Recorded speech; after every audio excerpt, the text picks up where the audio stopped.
Y lógicamente tenemos que seguir hablando de la moción de censura que ayer medio anunciaba, medio deslizaba Víctor Font, al que se le esperaba desde hacía mucho tiempo para responder a todo lo que está sucediendo en el Fútbol Club Barcelona. Y parece que por fin ha respondido y de manera categórica a lo que puede pasar, teniendo en cuenta que si Laporta no dimite, pues alguien tendrá que hacer algo y ese alguien lógicamente se entendía que tenía que ser él o alguien lógicamente de su entorno. Y el asunto es que además, lo peor de todo, ya no es el tema de la moción de censura, es que antes de que Laporta sea echado a patadas básicamente, ha terminado vendiendo al club, ha terminado vendiendo al Barcelona no solamente al dinero árabe, que por cierto es de dudosa procedencia, sino que además ha terminado haciendo algo que él prometió que no iba a hacer en campaña, y lo vamos a ver también en campaña e incluso antes, diciendo que nunca se vendería a países que no respetaran los derechos humanos, ¿vale? Lo vamos a ver también, vamos a hablar detenidamente, pero antes dejadme que os comparta un artículo de José Félix Díaz sobre lo que Vinicius avisó a sus compañeros en el descanso de Valencia, que de alguna manera advertía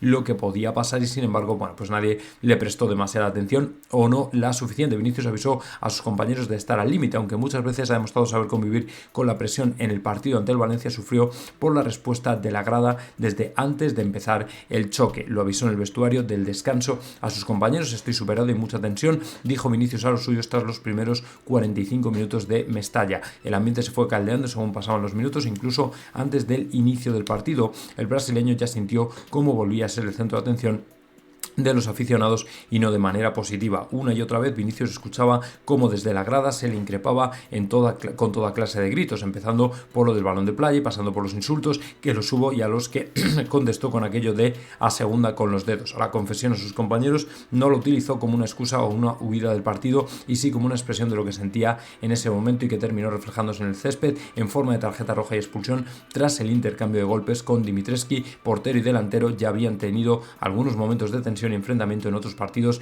en el equipo blanco y el Rayo. Otra defensa de Ancelotti siempre lo ha hecho. Bueno, esto es lo que dijo el técnico italiano justo después. El asunto es que al final te estás dando cuenta de que este chaval, lo que dijo Ancelotti, es lidiar muchísimo con demasiada presión fuera. Pero el problema es que desde fuera lo que nosotros vemos es un chaval, un futbolista que en definitiva tiene que comportarse porque no le queda otra, como un deportista de élite a todos los niveles, y que por lo mismo han pasado otros jugadores y que va a tener que saber gestionarlo mucho mejor y de otra manera diferente, no intentando excusarse en absolutamente nada, porque a la gente al final le da un poco igual todo este rollo de si te insultan, si no te insultan, si te dicen, le da igual. O sea, la gente lo único que ve es un futbolista que gana muchos millones y que lógicamente por tanto tiene que someterse a una presión que a lo mejor es excesiva o a lo mejor se va fuera de los gráficos o de alguna manera no tiene ningún tipo de justificación, pero para la gente no se ve así, ¿vale? Para la gente, para el público en general, es como vale, no me llores, sigue adelante, no me cuentes tu vida, yo lo que quiero es que no perjudiques al equipo con salidas de tono, con reacciones que están fuera de lo normal o fuera de lo que se espera de ti o de un futbolista de élite, y tienes que seguir adelante con el equipo. Lo que no puedes hacer es caer en provocaciones y que al final te terminen expulsando a ti, que esto no quita para que luego el Real Madrid lógicamente haga las alegaciones oportunas y diga, oye,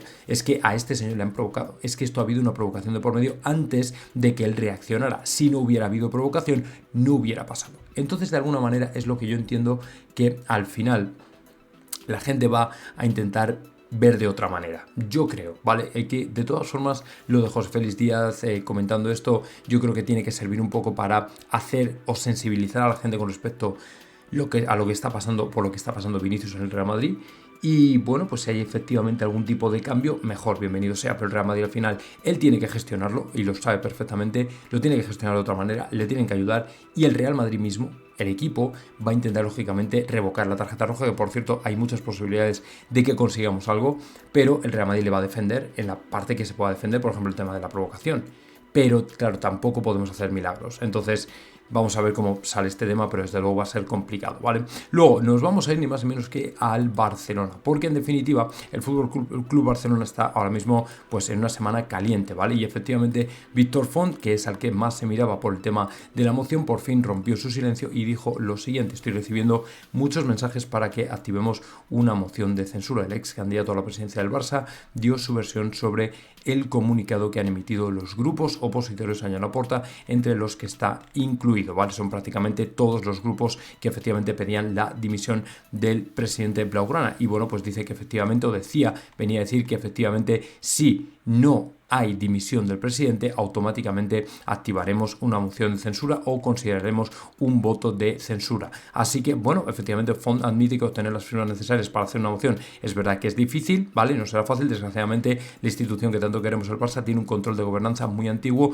muy caduco, no hay mecanismos de control efectivos y eficientes, no hay forma de fiscalizar de forma realmente efectiva a quién gobierna o quién gobierna al club, y la única herramienta democrática que tenemos los socios y las socias es la moción de censura, todo y que los estatutos están definidos de una forma que hacen muy complicado activar la moción primero y luego ganar. La cantidad de mensajes que estoy recibiendo en últimos días pidiendo que por favor activemos una moción de censura no os la podéis ni imaginar. Para ello necesitamos ir al club, recoger 15.000 o un número de papeletas suficientes en las que los socios tienen que dar todos sus datos personales y grapar el DNI por las dos caras. Vamos muy tarde para modernizar al club, profesionalizarlo, y tenemos que evitar que quien gobierne el club actúe como si fuera el dueño y de forma opaca. Entonces, bueno, pues a partir de ahí va a haber que esperar noticias. De momento la intención está, la voluntad está, pero los mecanismos de acción son más restringidos, son más complicados y lógicamente vamos a ver si efectivamente ocurre algo. Yo no lo tendría sinceramente tan claro. Yo creo que al final vamos a tener que esperar un poco más para ver qué pasa. Pero lo que sí pasa y lo que ha pasado y se ha confirmado es que efectivamente Laporta se puede decir que ha vendido completamente su alma al diablo, ha vendido el dinero, ha vendido al FC Barcelona a los árabes, ¿vale? Porque en definitiva, como bien titulan aquí en este artículo de Culemanía, el Barça se entrega el dinero de Oriente Medio para resolver sus problemas económicos, que son en definitiva no pocos, desde luego, ya lo sabéis. Joan Laporta vende los derechos de comercialización de los palcos VIP del futuro Camp Nou para regresar a la norma 1.1 y encima va y pierde tanto a Dani Olmo como a Pau Víctor. La hemeroteca pasa factura. Joan Laporta prometió no alinearse con países dictatoriales y que no respetan los derechos humanos antes de ser reelegido como presidente del Barça. Al final, a las palabras se las lleva el viento y el club azulgrana ha cerrado 2 contratos con Oriente Medio por valor de 100 millones de euros a cambio de los derechos de comercialización de los palcos VIP del futuro Camp Nou. El presidente se contradice para resolver los problemas económicos del Barça. Encima lo hace tarde. Se puso a trabajar deprisa y corriendo el día 31 para conseguir las inscripciones y encima no llegaron. O sea que ya con eso suficiente. ¿Doble rasero? Sí. El Barça está en la norma 1.1 por fin, pero ¿a qué precio? Desde una sociedad de Dubái llegarán 70 millones, 28 el 40% de dicha cantidad son los que ingresó el club el viernes. Los otros 30 provienen de una empresa catarí y se pagaron a tocateja, tal y como avanzó Culemanía. Precisamente por Qatar, Laporta fue especialmente crítico, con razón, con Sandro Rosell y Josep María Bartomeu. Lo que puedo prometer es que si soy presidente del Barça, el nuevo Camp Nou no se llamará Qatar Stadium, recalcó Joan Laporta en un intento tardío de volver a presidir el club en 2015. Hay que escoger entre Qatar y corruptos o entre UNICEF y limpios, ¿vale?